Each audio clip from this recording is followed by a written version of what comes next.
Jeremiah 29:13. You will seek me and find me when you seek me with all your heart. Kung buong puso, buong kalooban niyo akong hahanapin, ako inyong matatagpuan. Pangako ng Diyos. Zacchaeus and salvation. Thank you, Lord, for life. Thank you for salvation. May you enlighten us as to its wider, higher, deeper meaning. At nawa, Panginoon, sa amin ngayong pakikinig sa inyo, kayo ang tinig na mangusap. Gamitin niyo lang ang inyong lingkod. Ngunit kayo ang mangusap sa aming lahat, kayo ang gusto namin marinig. Bless your people. Lift up your name. Father, we seek you in the name of Jesus, your Son, our Lord, our Savior. Luke 19:1-10. Pumasok si Jesus sa Jericho at naglakad sa kabayanan. May isang taong roon ang pangalan ay Zacchaeo, isang pinuno ng mga maniningil ng buwis, at siya'y mayaman. Sinikap niyang makita si Jesus upang makilala kung sino ito, ngunit sa dami ng tao, hindi niya ito makita dahil siya'y pandak. Kaya't patakbo siyang nauna sa daanan ni Jesus at umakyat sa isang puno ng sikamoro. Pagtapat ni Jesus sa lugar na yon, tumingala siya kay Zacchaeo at sinabi, Zacchaeo, bumaba ka agad sapagkat kailangan kong tumuloy ngayon sa iyong bahay. Nagmamadaling bumaba si Zacchaeo at tuwang-tuwang tinanggap si Jesus sa kanyang bahay. Lahat ng nakakita nito ay nagbulong-bulungan. Nakikituloy siya sa isang makasalanan? Sabi nila. Tumayo si Zacchaeo at sinabi niya kay Jesus, Panginoon, ibibigay ko po sa mga mahihirap ang kalahati ng aking kayamanan. At kung ako'y may nadayang sinuman, isasauli ko ito sa kanya ng maka-4 na beses. At agad sinabi sa kanya ni Jesus, ang kaligtasan ay dumating ngayon sa sambahayang ito, sapagkat anak din ni Abraham ang taong ito. Ang anak ng tao ay naparito upang hanapin at iligtas ang naligaw. At nawa lubos tayong pagpalain ng Diyos sa pagkakabasa ng mga salitang ito na isa-isa nating hihimayin. Luke 19:1-2. Jesus was going through Jericho where a man named Zacchaeus lived. He was in charge of collecting taxes and was very rich. So very emphatic, Zacchaeus was very rich. We don't know if he was rich before he became a tax collector, but now that he is a tax collector, he is very rich. You know what all that means? That many people question the wealth of people who are collecting taxes. And indeed, in the history of Israel, considered din na taksil sa bayan yung mga Israelita na tax collector kasi naglilingkod sila sa Roman government who was collecting taxes for the empire. So doble ang maaring maging dahilan ng mababang pagtingin ng kanyang kababayan kay Zacchaeus. One, nandadaya siya tumutulong sa pagpapahirap sa kanyang kababayan, sa pagsipsip ng kanilang dugo sa pandaraya, sa kolekta ng buwis. At pangalawa, taksil pa siya sa bayan dahil ang gobyernong pinaglilingkuran niya ay foreign power, Rome. Luke 19:3-4. Jesus was heading his way, and Zacchaeus wanted to see what he was like. But Zacchaeus was a short man and could not see over the crowd. Pinagkakaguluhan ang pagdating ni Jesus, punong-puno ng tao ang magkabilang gilid ng dadaanan, at si Zacchaeus na vertically challenged ay hindi makakita dahil matataas yung mga tao na nakatakip na sa daraanan. But he was very interested, and his interest was to see what Jesus was like. Definitely, it was not only to see how Jesus was like physically. There should be so much more than that because of what happened in the story. But he had a handicap, height. But let's attempt a higher spiritual reading. And though the story was literal, assign metaphorical values to it as well. A higher spiritual meaning, is what could be benefited from this story. So Zacchaeus wanted to see what Jesus was like. But Zacchaeus was a short man and could not see over the crowd. So let's pay attention to a few important phrases. He wanted to see what Jesus was really like, but he was a short man and he could not see over the crowd. So he wanted. If you want to see what Jesus really is like, you need personal interest, a personal initiative. So gusto kong makita ang Jesus na ito at gusto kong malaman kung ano nga ba talaga siya. Sino nga ba talaga siya? Bakit siya pinagkakaguluhan? Ba't siya pinag-uusapan? Ano talaga ang pakay niya? Ano ang pwede kong maging connection sa kanya? That's what Zacchaeus wanted. And he wanted to see, which is to really know more deeply. Yung hindi lang tingin, hindi lang sulyap, kundi titig. Gusto niyang malaman kung ano ang bumubuo sa espiritu ng Jesus na ito. So he wanted to see what he was like, who Jesus really was or is, and what his thought and teaching really is. What set him apart from the usual teachers na hindi naman pinagkakaguluhan, hindi naman nako-controversialize. Sino tong Jesus na to? Ano talaga ang pagkakaiba niya? But he was a short man. And of course, it could mean a lack of intellectual and spiritual height. So may physical height na kulang, may physical na Jesus na titingnan, pero si Jesus ay hindi lang physical, siya ay spiritual. Kaya kailangan mo rin ng spiritual height para siya makita.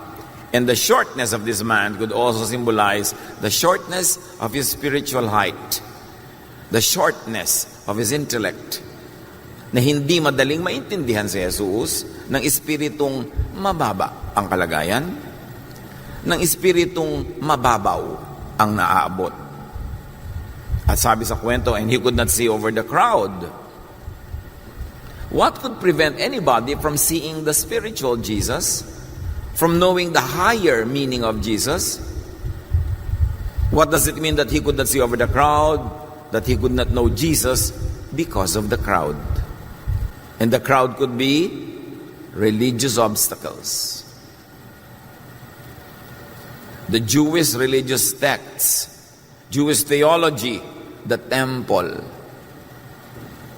It could be the prevalent and the usual point of view, the religious box.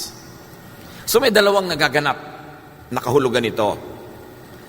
Siya ay pandak, physically, at maaaring ito ay siya ay spiritually and intellectually pandak.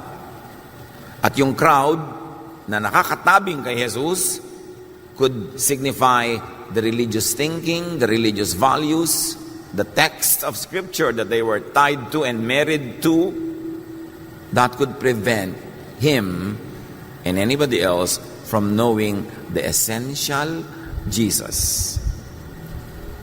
So isipin natin na dalawang nagaganap na pagpapahayag dito sa kwentong ito. So hindi lang siya pandak physically, it could be an intellectual and a spiritual shortness. And the crowd was a symbol of the religion of Israel, their theology, their interpretations of God. Pag yun lamang ang kanyang hinayaang tumakip sa kanya, hindi niya talaga makikilala si Jesus. Because Jesus is out of that box.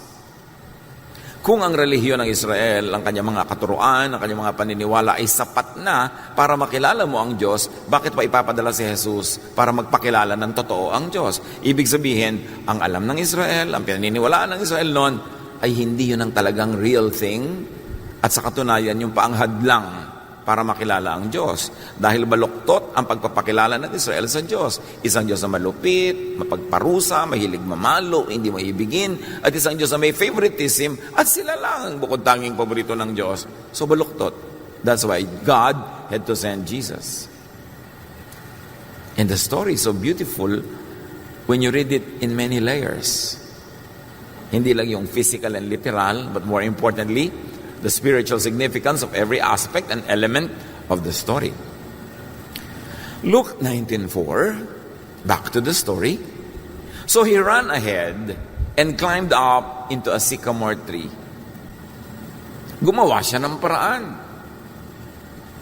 Merong weakness si Zacchaeus. He was short, and apparently he was not popular among the people in the city because nobody would give him space. Hindi siya makasingit. Ayaw siyang pasingitin. Talagang sinasadyang takpan ang daraanan para hindi siya makakita. So that was a weakness, but he had strength. He was running. So there was a horizontal strength involved. A human strength. Earthbound strength. But it was also climbing a tree. He could climb. It was a vertical strength. And as you can see, horizontal and vertical, these are the symbols of the cross of Jesus, horizontal and vertical. If you like to spiritualize the meaning of this. And of course, there was the tree. Kung merong mga taong nakasagabal para makita niya si Jesus, may mas malaki naman puno. At yun ang kinaibigan nitong si Zacchaeus. At yun ang ginawa niyang kasangkapan para makita si Jesus. So let's attempt more higher spiritual meanings. So Zacchaeus ran ahead of the crowd. Kung 1 kilometro ang haba ng crowd, tumakbo siya malayo, lampas ng 1 kilometro para wala ng tao doon masyado. And this could mean that he ran ahead of the present religious obstacle, the present religious thinking and teaching, the present religious box. Lumabas siya. Hindi niya pinayagan na nandun lang siya sa loob, na siya nakukulong, lumabas siya. Lumayo siya. And he climbed up. And the climbing up could mean above the present religious obstacle, above the present religious thinking and teaching, above the box. And he climbed into a sycamore tree. Another metaphor. This tree is a very beautiful metaphor na laging babalik-balikan sa Bible. Because that tree, when read symbolically, could be looking back into the tree of temptation that was the stumbling block of humanity. It's 1 Corinthians 1:23, but we preach Christ crucified, a stumbling block to Jews. And the tree not only looks back to the tree of the fall, but it also looks forward to the tree that became the salvation for humanity. Sabi nga ng matatanda ko, saan nadapa, doon bumangon. Nadapa ang tao sa tree. Remember the tree of Adam and Eve? And so Jesus, ibinangon ng tao through the tree. Acts 5:30, the God of our fathers raised Jesus, whom you killed, by hanging him on a tree. Which of course means the cross. But here, Peter connected the cross to the tree in the Garden of Eden that became the entry to man's fall. And so Jesus hung on a tree that became the entry to man's rising again back to God. Kaya yung harang, mga religious harang kay Zacchaeus, nalampasan niya sa pag-akyat niya sa tree. This is the tree of Jesus, the tree of the cross. The tree that could set you free from religious falsehood, from religious errors, and could set you free from the crowds that don't want you to see Jesus. And the cross is available. Those who will be blessed, for those who will be blessed, every problem has a solution. May crowd, may tabing, may takip. Ang solution, tree. Kaya na-bless si Zacchaeus. But for those who will not be blessed, every solution has a problem. May mga taong ganyan eh. May problema. At nararanasan ko yan kahit sa Facebook where I counsel. Tito, may problema po ako. Ano po maisasabi niyo solusyon? Ko, ito solusyon. Tapos hahanapan na naman niya ng problema yung solusyon kong binigay. Magbibigay ulit ako ng solusyon. Hahanapan niya ulit. Sige, naghahanap yata ng problema. Huwag akong kausapin mo.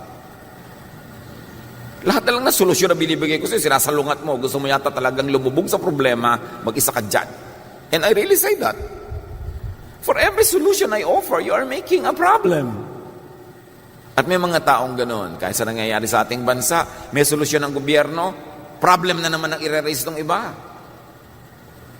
Nilinis ang dagat, sabi ay malinis nga, pero marumi naman ang City Hall. Pero, hello, kaysa naman marumi na yung City Hall, marumi pa rin yung dagat. Mabuti salamat kami, isa nang luminis, di isa-isa. Lahat na lang ng solusyon, problema ang hinahanap mo, di malulungkot ka talaga.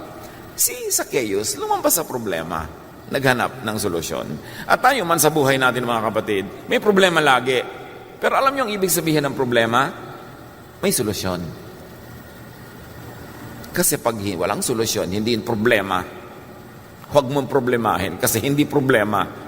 Pag problema, may solusyon. Wala pong solusyon, di tanggapin mo na lang, lulunin mo, kainin mo kasi wala namang solusyon. Hindi yan problem. Don't problematize it. Wala na po yatang solusyon sa asawa ko. Di tanggapin mo. Natahimik ka dyan. Wala palang solusyon eh. Huwag mo problemahin ang hindi problema. Meanwhile, problema to kasi may solusyon. So, humanap si Zacchaeus ng solusyon. Hindi siya self-pity, hindi siya nagalit sa mga tao, gumawa siya ng paraan, tapos, at na-solve. So itong pandak na lalaki, matanda na, umakyat pa ng puno. Can you imagine the social significance of an elderly man with a high civil position, climbing a tree just to see Jesus, para mga batang umaakyat ng puno para manood ng parada? Unless you have the heart of a child, you will not see God. Pag sobra kang serious sa sarili, sobrang self-importance, hindi mo makikita ang Diyos. Luke 19:5, when Jesus got there, where Zacchaeus was, he looked up and said, Zacchaeus, bumaba ka dyan. Manananghali ako sa bahay mo. Doon ako ngayon magpapahinga. Zacchaeus wanted to see what Jesus was really like. Zacchaeus did what he could do to see Jesus. He was rewarded. Because those that really look for Jesus are seen by Jesus. Sa dinami-rami ng mga tao na dapat niyang makita at eye level, tumingala si Jesus dahil alam niyang naroon si Zacchaeus. Alam niyo kung kayo man tunay na naghahanap sa Diyos. Kayo man, alam ng Diyos na nandyan. And you will be rewarded. Kung hindi kayo kontento sa alam nyo tungkol sa Diyos, sa pagkakakilala nyo tungkol kay Jesus, hindi kayo kontento sa bunga ng relihiyon sa inyong buhay, marami pa kayong mga tanong, nakararelihiyon nyo, magulo pa rin ang isip, magulo pa rin ang buhay, guilt pa rin at fear, seek Jesus because you'll find Him. But you have to go above the crowd. You have to climb your tree. Matthew 7:7, ask, and it will be given you. Seek, and you will find. Knock, and the door will be opened to you. And that is what Zacchaeus did. Hinanap niya si Jesus, may problema, nilutas niya, nakamit niya. Hindi naman niya inaasahan na papansinin siya ni Jesus. So how do you see what Jesus is really like? Initiate. Ask. Pray. And then you act. Kailangan kang kumilos. Seek. Study. Reflect. Meditate. Huwag kayong magkasya sa isinusubo lamang ng Bible study leader, ng preacher, ng teacher. Mag-aral personally. Magsaliksik. Huwag matakot magtanong. Hindi takot ang Diyos na matanong kasi alam niya ang sagot. Hanapin. Kung parang may kulang sa inyong espiritualidad, hanapin si Jesus. Huwag makontento sa mga konti-konting nadidinig na babasa, kailangan magsaliksik and persist. Ang sinabi, knock. Get out of the box. Open the door if it is Jesus knocking. Pag kumakatok si Jesus sa ating puso, yung iba ayaw magbukas, ay baka may ibang ipagawa sa akin, mapagod ako. Baka may ibang katuruan, malito pa ako. Naku, baka may iba pang sasabihin sa akin, tama na yung alam ko, para happy na ako. Yung mga ganun are not rewarded. But when you open the door, willing to hear Jesus, to be changed by that conversation, like the change that happened during the conversation between him and Zacchaeus. Sabi ni Jesus sa Revelation 3:20, listen, I am standing and knocking at your door.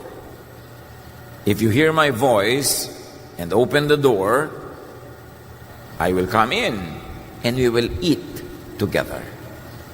Ganda ng pangako. Sabi, kumakatok ako, kung pagbubuksan mo ako, papasok ako at tayo dudulog, hahapag, kakain tayo together. And in ancient Middle Eastern culture, to eat together is the highest level of fellowship. Kaya laging ang mga metaphor, ang symbolism ng heaven, ng eternity is a banquet where God hosts a big dinner. Because in the Middle East, when a host eats with you, or a guest eats with you, it means that he will give his life to you and for you. Sa mga tent ng mga Bedouin, sa mga disyerto, sa gitnang silangan, lalo noong unang panahon, pag inaya ka nilang kumain at nakidulog ka sa kanila, it's an announcement to the entire village and to everybody else, nobody can touch you, nobody can harm you, dadaan mo na sa ibabaw ng malamig na bangkay ng host. Because pag hinost ka, ibig sabihin yung host willing to die for you, to protect you, to give you his life. Kaya ang sabi ng Psalm 23, you prepare a table before me in the presence of my enemies. You anoint my head with oil, my cup overflows. High form of blessing pag sinabing the Lord will sit on a table and eat with you. And that is the meaning of the Lord's Supper. And that is the meaning of what Jesus did. He was always eating with tax collectors and sinners. Jesus changed the social map through his dining habits. Sa social map, the table is a map. Yung mga pinaka-importanting tao sa okasyon na yun, nasa presidential table. So alam mo na, kung nando ka sa maliit na mesa, sa likod ng puno, sa likod ng haligi o kurtina, you know your position in that event. At syempre sa presidential table, may nakaupo sa kaliwa at sa kanan ng host. Ang pinakamahalagang bisita nasa kanan niya, yung susunod nasa kaliwa. Ngayon kung nando ka sa dulo, alam mo na ang pwesto mo. Hindi sa buhay, sa event na yun. So, when Jesus dines with tax collectors, with sinners, he's not just having a fix. He's not just having a meal. He is telling one and all, these types of people are welcome in heaven. These types of people are who God seeks and loves and gives importance to. Napakahalagang makita yung mga ganyang cultural meaning ng sinasabi sa Bible para ma-appreciate natin yung malalim na kahulugan. At sabi ni Jesus, pag pinagbuksan niyo ako ng pinto, dudulog tayo. It means I'll give you my life. No one can touch you without having to go through me. First, ililigtas kita, mamahalin kita. Now, doing all this, nagbuka siya kay Jesus, pinakain niya sa kanyang bahay. Zacchaeus began to see what Jesus was really like. Di ba, ang una gusto niya, he wanted to see what Jesus was like. And he never knew just by running and climbing a tree, so much was going to happen. And what Zacchaeus got to know was that Jesus is aware of sincere seekers. Alam ni Jesus, pag kami mga seekers na sincere, that Jesus honors and reveals himself to those who seek him. Kahit natatabunan ka ng mga dahon, nakasabit ka sa puno, at maraming ibang taong pwedeng makita at eye level, hindi lingid kay Jesus ang iyong paghahanap, ang iyong pananabik sa Kanya. Tulad ng sinabi ng Jeremiah 29:13, you will seek me and find me when you seek me with all your heart. Kailangan ang puso nakataya sa paghahanap, puso na handang umakyat, maglambitin sa puno, magbukas ng bahay, maghain, yung pusong yon ang makakatagpo kay Jesus. To seek Jesus and to seek for God, of course, the usual way is to seek in Scripture. Basa ka ng Bible, hanapin mo si Jesus doon. This is the traditional and the usual practice. But, apparently, this is not enough. Yung magbasa ka lang ng Bible, kumain ka ng verses, mga pahina ng Biblia, is not enough to know Jesus. Because the teachers of the law did not find and did not recognize him despite their studies and despite their devotion to the text. Sa ulo ng mga Pharisees, ng mga teachers of the law, ng mga priests, ang scripture, and yet they never found Jesus. So hindi sapat na kumakain ka ng verse araw-araw, lumulungad ka ng verse, nagsisisigaw ka ng verses dyan, hindi ibig sabihin kilala mo na si Jesus. Samantalang mahalagang step yon to know Jesus, pero kung hanggang doon ka lang, hanggang verses lang lagi, kulang. Because all of Israel had verses every day. And they did not know Jesus, and when Jesus came, they rejected him. John 5:39-40. You study the scriptures diligently, sabi ni Jesus, because you think in them you have eternal life. Kausap niya yung mga religious leaders. These are the very scriptures that testify about me. Yet, you refuse to come to me to have life. Puro kayo Bible, sabi ni Jesus. Pero wala ako sa buhay nyo. Bible kayo ng Bible dyan. Ginagamit nyo pa yung Bible para maging malupit kayo sa kapwa, para manghusga ng iba, to feel better about yourselves and to consider others as inferior. Bible kayo ng Bible para siraan ng mga ibang relihiyon at purihin ang sarili nyo. Bible kayo ng Bible para mangutya, para maging malupit, para mambato. Puro kayo Bible pero wala ako sa inyong buhay, sabi ni Jesus. And today that can be very true. Hindi ko mo Bible ng Bible, may dalang Bible, usal ng mga verses, dasal ng dasal, may Jesus. Kaya mahalaga yung ginawa ni Zacchaeus. Lumabas siya sa kanyang bahay, comfort zone. Umakyat siya sa puno, comfort zone, nilabasan niya.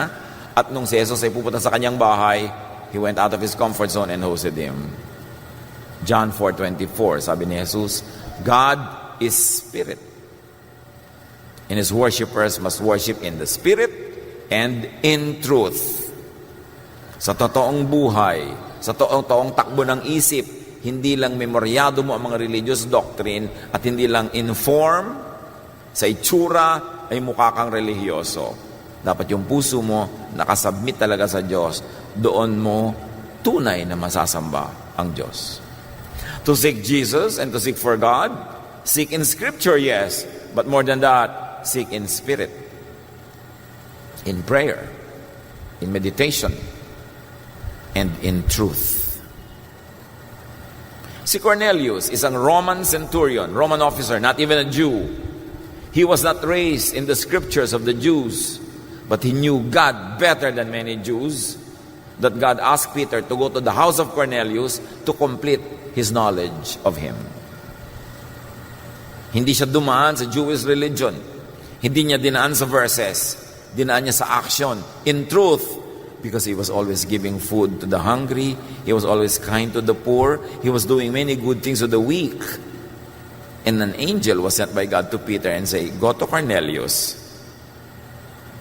At sabi ng angel, nakita ng Diyos ang pinagagagawa ni Cornelius, ang kanyang mga kabutihan sa mga maliliit at kawawang tao na tinanggap sa langit bilang isang napakalaking offering. And now God would honor Cornelius by sending Peter to him. So know God, know Jesus beyond the words and the text of Scripture. Kasi yung mga verses dyan, pwede mo maging poon. Another image, another graven image. Poon na poon mo yung verse. To the point, ibabato mo sa kapwa para sa pahirapan, para sa sugatan. Gusto ba yun ng Diyos? So know Jesus and know God beyond usual theologies, beyond usual traditional frames. Kasi pag tinignan mo yung usual theology, yung usual religious frame, yung mga simba ng simba, yung mga umaaten, memorya ng mga Bible, kaysa sama pa rin ang mga ugali. In fact, kumisa nga, mas sumusungit pa. Pagka maraming nalalamang verses, hindi ibig sabihin, verse lang yung nakukuha nila, hindi si Jesus. Kumbaga, tubo o ano man yun na gagatain mo, sapal lang ang nakukuha nila, hindi yung katas. Punong-puno sila ng sapal, pero wala yung katas. Si Jesus yung katas. Mahalaga. Luke 19, verse 6, Zacchaeus hurried down and gladly welcomed Jesus. So, there was welcome with gladness. Now, no hesitation, no fear. Yung iba sa mga mag-Bible study sa bahay nyo, ay, baka naman mamaya pigilin nyo ako sa aking mga bisyo. Ayoko mag-Bible study, baka mamaya yung mga kapreach ko sa buhay, maputol. Yung ayaw nila kay Jesus kasi natatakot agad sila na baka isip sila ibahin. Kaya tuloy, hindi nangyayari ang dapat mangyari. Luke 19:7, everyone who saw this started grumbling. This man Zacchaeus is a sinner, and Jesus is going home to eat with him. Yun, may nagreklamo na naman. Sa halip magpasalamat, ay salamat, dumating si Jesus sa ating city. Ay salamat, makikikain si Jesus sa bahay ng makasalanan. Hindi ibig sabihin sa bahay natin, pwede rin kasi makasalanan din naman tayo tulad ni Zacchaeus. Hindi yun ang naisip nila. Nag-isip sila ng problema. Samantalang dumating sa city nila yung solusyon. Sana niyaya din nila sa bahay nila, pupunta rin yun. Sa Samaria nga, yung mga tao nung nakinig kay Jesus, asked him to stay a few more days, and he did. But you know, bashers bash, complainers complain. Huwag niyo silang pahalagahan. Do not be intimidated or limited by bashers. Hayaan niyo sila. And who are these bashers in the context of Jesus and Zacchaeus? The keepers of tradition. Sabi niya, makasalanan, doon nagpunta. Sa tradition, dapat pupunta ka doon sa pinakabanal. These bashers are the people of the usual mentality, people who block your view and your vision in your life. So marami pa rin ganun ngayon. Nagpapa-Bible study ka sa bahay mo, pipigiling ka. Sisirain ang loob mo. Naku, bla bla bla bla. Ibibigay siya kung ano-anong mga dahilan para masira ang loob mo. Huwag ka nakikinig sa mga ganun. Luke 19:8, later that day, Zacchaeus stood up and said to the Lord, I will give half of my property to the poor. For a rich man who had become rich through his devious ways, this is a turnabout, a 180-degree turnabout. At sabi niya, and I will pay back 4 times as much to everyone as I have ever cheated. And because tax collectors have records, then he would know kung sino ang in-overtax niya, kung sino ang kanyang dinaya. At sabi, lahat ng dinaya ko, papalit ko yung pera nila, ibabalik with how many percent interest? Sabi niya, times 4. Interest pa, hindi lang cost of money. Yun ang tunay na repentance. Yun ang tunay na pagbabalik loob sa Diyos. Willing magbayad. Hindi yung, oy sister, born again ka pala last year, born again na rin ako ngayon, sister mo na rin ako, quits na yung utang ko ha. Hoy, kung talaga sister kita, magbayad ka times 4. Gayahin mo si Zacchaeus. Di dinadaan-daan mo sa pa-sister, brother, yung dinededma mo yung utang mo. Si Zacchaeus ang modelo dyan. Dagdag ka pa. Kasi kung nasa bangko yung pera ko, kumita na. Kung nainegosyo ko, lalong kumita. Tapos natulog sa'yo. Inutang mo sa akin 10 years ago, 1,000. 1,000 pa rin ang balik mo ngayon. 700 na lang na halaga nun ngayon. O baka 6. So, dapat ibalik mo sa akin, 4,000. Sabi, sister naman. So, yung mga iba kasi dinadaan-daan yung sister sa pang-uutak sa kapwa. No, pagka sister or brother, nagbabayad ka lalo na. Pag may negosyo siya, huwag ka humingi na interes. Kasi may negosyo siya para kumita. Tapos sabi, uy, may tubo ka naman yata dito. Natural, lang pagod ako na walang tubo. Nagtinda ako dito para pagbili mo, ma-discountan kita, ganun. So sister, dahil sister kita, hindi ako hihingi ng tawad. Para kumita ka, dahil mabuting kumikita ang mga anak ng Diyos. Nagtatay, nag-offering, nagbibigay sa mga kapwa. Kesa sa iba ang kumita. Sa iyo na ako bibili. Hindi yung laging hingi tayo ng hingi ng discount. Bakit? May puhunan ka ba dyan? Kaya pag may humingi ng discount sa tindahan nyo, sister, discount naman. Teka, nung namuhunan ako dito, may kontribusyon ka ba, sister? Wala. Wala pala. Ba't ka nag-expect ng discount? Anong klaseng satanic thinking yan? Dapat godly ang thinking mo. Mahal mo ko, sister mo ko, tangkilikin mo negosyo ko para kumita naman ako. Hindi yung nalugi ako at nagsara dahil araw-araw ang bumibili mga sisters and brothers. Dapat blessing. So, Zacchaeus had a real change of heart. He wasn't only willing to return the money, he was willing to return it 4 times. Zacchaeus went through a series of correct moves. First, he approached Jesus. He overcame obstacles. And then he heeded the call of Jesus gladly to set lunch for him. And he welcomed Jesus into his home. He received Jesus' love. Alam niyo yung mga ibang tao, madali sa kanilang gumawa ng mabuti, pero hirap silang tumanggap ng kabutihan ng iba. Dapat willing ka rin tanggapin yung pag-ibig ni Jesus. Kasi may mga taong baligtad, ayaw nilang iniibig sila, minamahal sila, inaalagaan sila. They're not comfortable with it, whatever the reason. But if you like to be blessed, you must open yourself not only to give, but also to receive, especially love. And he received Jesus' love. Now he could be giving. Bakit kaya na niyang mag-goodbye sa napakarami niyang kayamanan? Half ibibigay sa poor. Remember? Half na lang natira. From that half, babayaran niya lahat ng kanyang ginoyo at kanyang mga inonse-onse times 4. So, gano'n na lang karami matitira sa kanya. Baka wala na. But he could be giving because he already received the love of God. Now he could and he would give much to the poor and he would correct his mistakes. Yun ang talagang dinadapuan ng Espiritu ni Jesus. Hindi ang laki-laki ng bit-bit na dalang Bible, tapos dead ma sa mga utang niya, tapos laging gusto mang lamang, tapos hindi pala bigay, hindi pala maibigin, wala. Verses lang ang kinain nun, pero wala yung spirit, wala yung truth. Luke 19, Jesus said to Zacchaeus, "Today, you and your family have been saved, because you are a true son of Abraham. The Son of Man came to look for and to save people who are lost." So Zacchaeus was saved. And he was a true son of Abraham, meaning faithful. Faithful. Abraham was not exactly known for his personal uprightness, holiness, etc., etc., but he was faithful to God. And that faith translated into righteousness. Kaya sabi, you are a true son of Abraham. And the lesson here is, the lost is being sought by God, like Zacchaeus. But the lost only need to acknowledge their lost status and their need for Jesus. Tulad ni Zacchaeus. Yung ginawa niyang humble gestures, they were all acknowledgements that he needed and he wanted Jesus. To get out of his house, to overcome the crowd, to climb a tree, they were all honored. Because Zacchaeus saw what Jesus was really like. And what did Zacchaeus see? That Jesus is caring.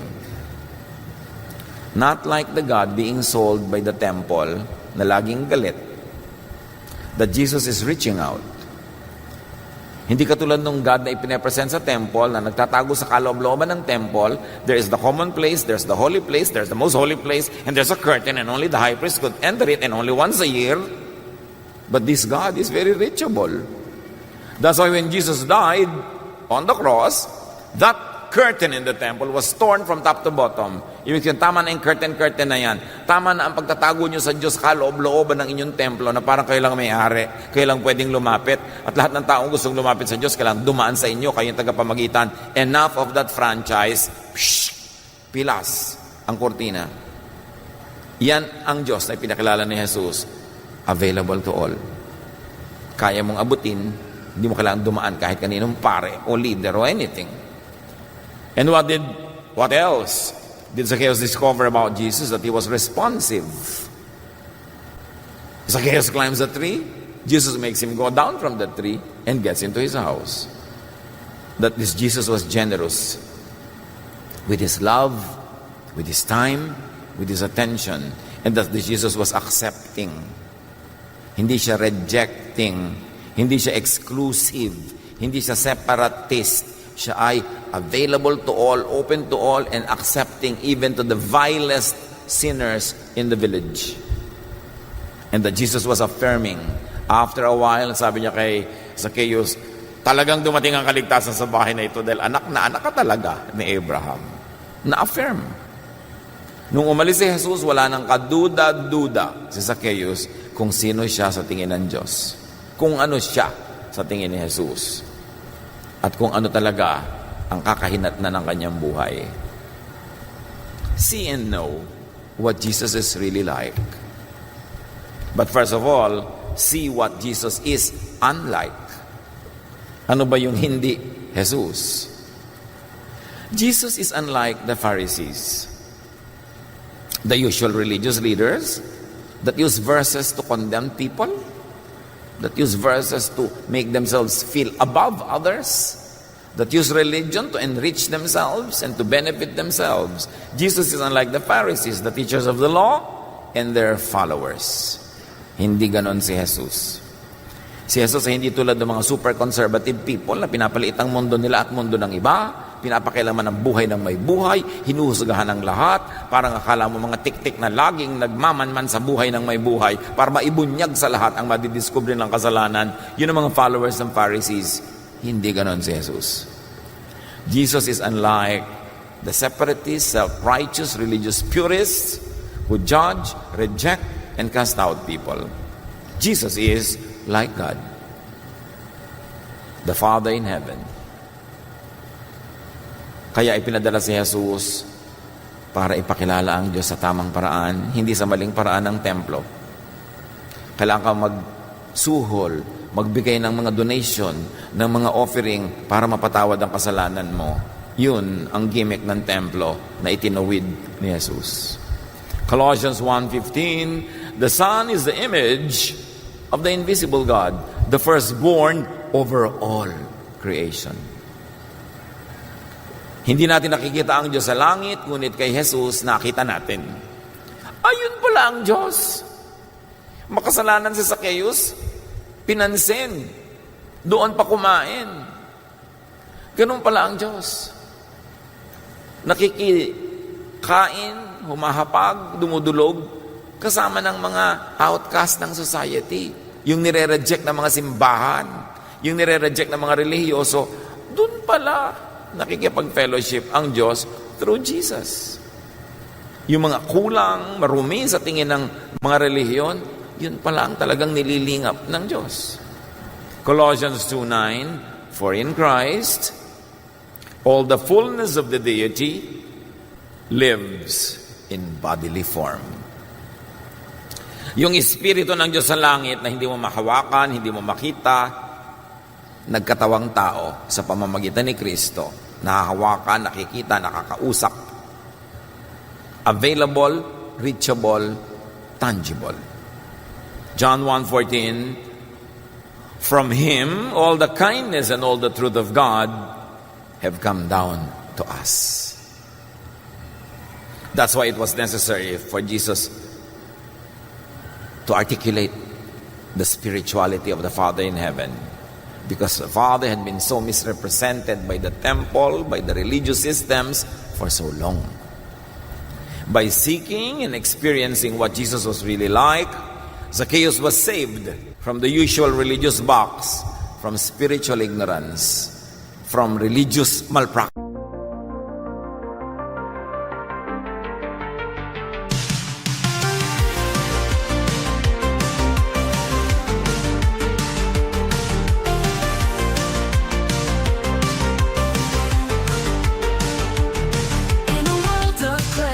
Crossover dreams, sin-lit melodies, whispering schemes, they female vocals telling tales untold, indie rock beats turning hearts cold. We ride the waves of the night, lost in an opera delight, haunting echoes of the past, experimental sounds that forever last.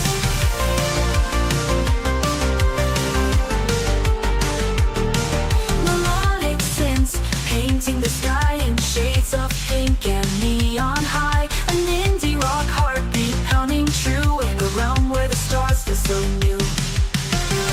We ride the waves of the night, lost in an opera delight, haunting echoes of the past, experimental sounds that forever last.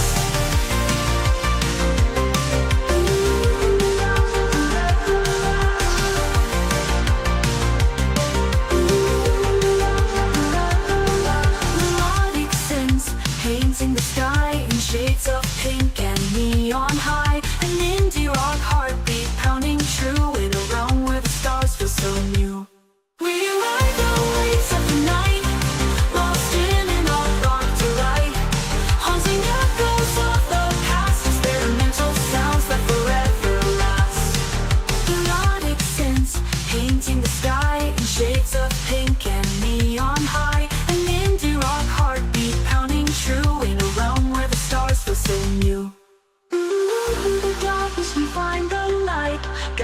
by the music taking flight. A fusion of genres in perfect blend. This electronic journey will never end. We ride the waves of the night, lost in an opera delight.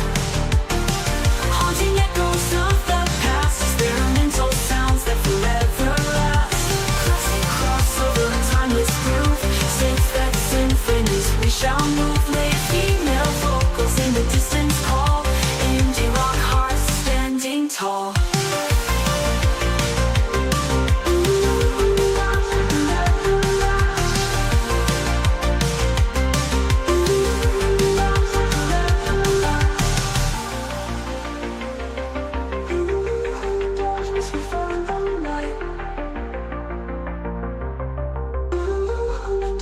We find the light.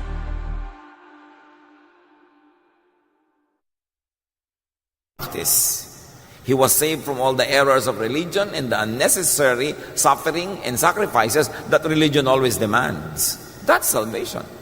He was saved from religion. Because most of the time, it is religion that will give you hell. If the religion is only verses without the Spirit of Jesus. Zacchaeus was saved from blinding materialism. Naging Diyos niya ang pera na napakatagal. Ngayon, alam mong may tunay na siyang Diyos. Hindi na niya Diyos yung pera. Kaya na niyang bitawan. Zacchaeus was saved from guilt, from self-imprisonment and isolation, from self-punishment. Kasi kahit naman talaga nasanay na siyang mangupit at magpahirap sa mga tao, pag nag-iisa yun, siyempre, nag-guilty rin. Bakit natin alam na may kulang? Ba't siya akit ng puno para tingnan at hanapin si Jesus kung kumpleto na yung buhay niya? May malaki pa rin kulang kahit ang yaman-yaman niya. Kaya humanap siya at natagpuan. Zacchaeus was set free.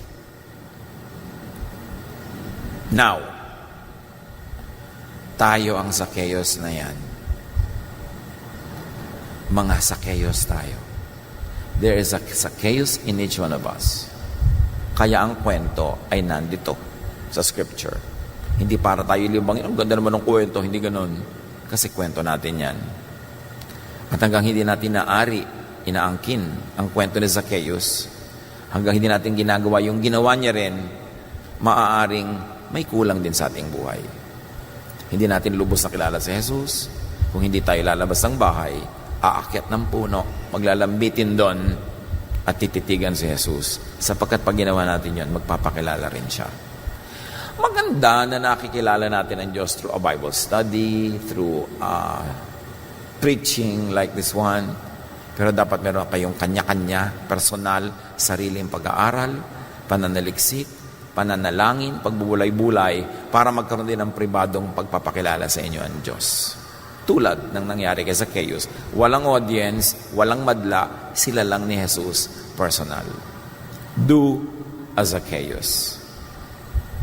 And like him, you will receive salvation, not only from hell, but salvation from guilt, salvation from difficulty, from self-imposed punishments, salvation from guilt, salvation from isolation, and from anything else that becomes a god, like materialism, like money, or anything else that we value far above God or far above our own spirituality. Ang kininang kwento ni Zacchaeus, gawin ang ginawa ni Zacchaeus, i-apply sa ating buhay para makinabang tayo sa napakagandang kwentong ito. Panginoon, ituro mo sa amin personally kung bakit may Zacchaeus din in each one of us. Sino yun? Nasaan yun? At nang ito ay aming mailapit sa iyong anak na si Jesus.